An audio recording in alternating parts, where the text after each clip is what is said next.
Okay, next story. Google is expanding its pre-bunking effort in Europe, according to the AP and Gizmodo here. Pre-bunking, which I've talked about a lot on this show, is the effort by the powers that be to prevent people from even engaging in content that questions their narrative by making them fear it like it's a virus that they'll catch if they even dare touch it. Very scary. And Google's trying to take this pre-bunking strategy global. From the story here, after seeing promising results in Eastern Europe, Google will initiate a new campaign in Germany that aims to make people more resilient to the corrosive effects of online misinformation. The tech giant plans to release a series of short videos highlighting the techniques common to many misleading claims.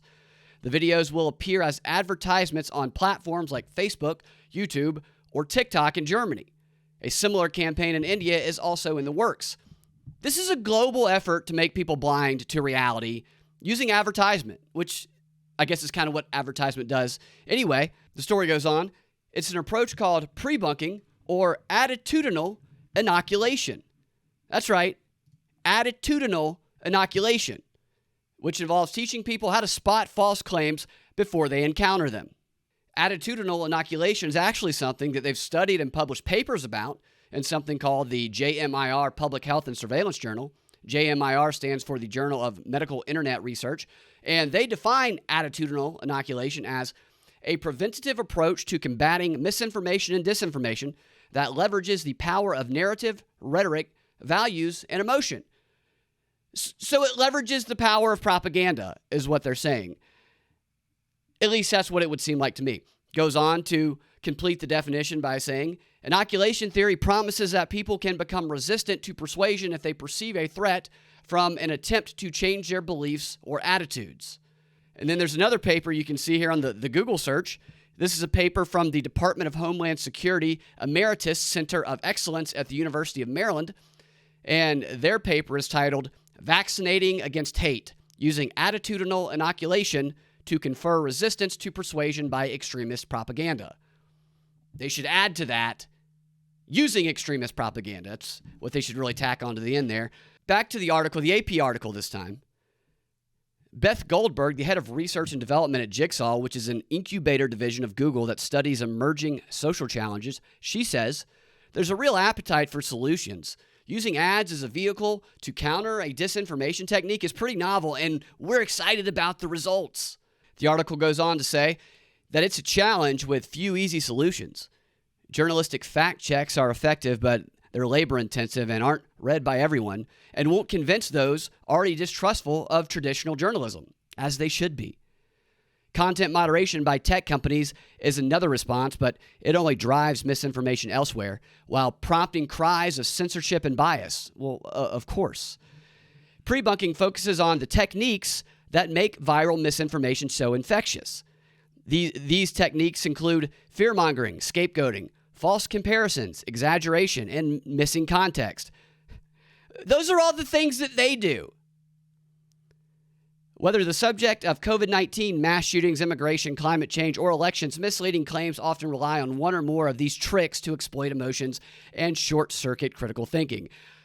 There's some projection if I've ever seen it. Last fall, Google launched the largest test of the theory so far with a pre-bunking video campaign in Poland, the Czech Republic, and Slovakia.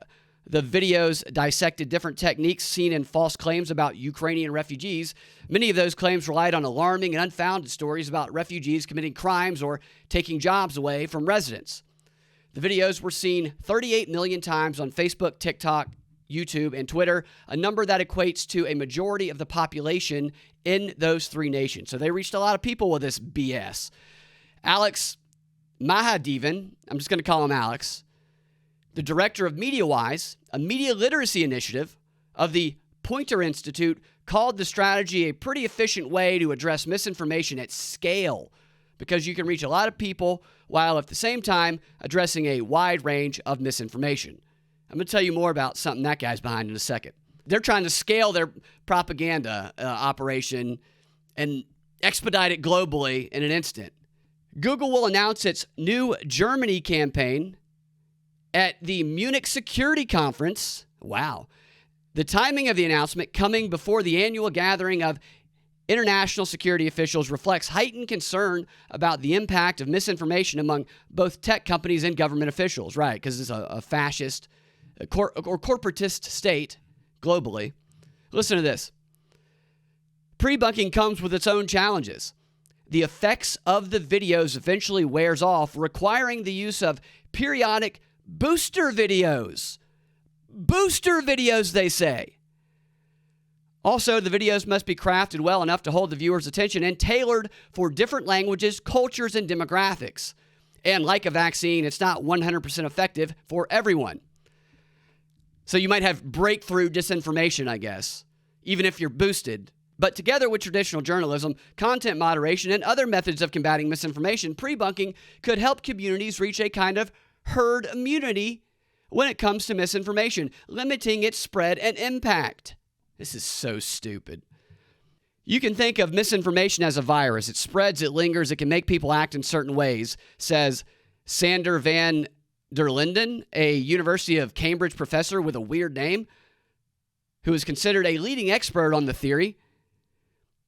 This person goes on to say that some people develop symptoms, some don't. So there's people that are asymptomatic. Wow, that's crazy. So if it spreads and acts like a virus, then maybe we can figure out a way to inoculate people. So basically, they'll just preemptively start blocking all content that questions their narrative. Is what I'm getting here. Gizmodo makes a great point here, accurately pointing out that Google isn't exactly a perfect arbiter of what's true and what's false. Last week, the company even spread some misinformation of its own in a promotion for its new AI tool. Gizmodo goes on to say that there's the potential for the pre-bunking format itself to be co-opted into disinformation campaigns, or simply be a standalone manipulation. Deciding what counts as disinfo and what the hallmarks of bad facts are is a political choice that aims to sway public opinion, whether or not tech companies see it that way.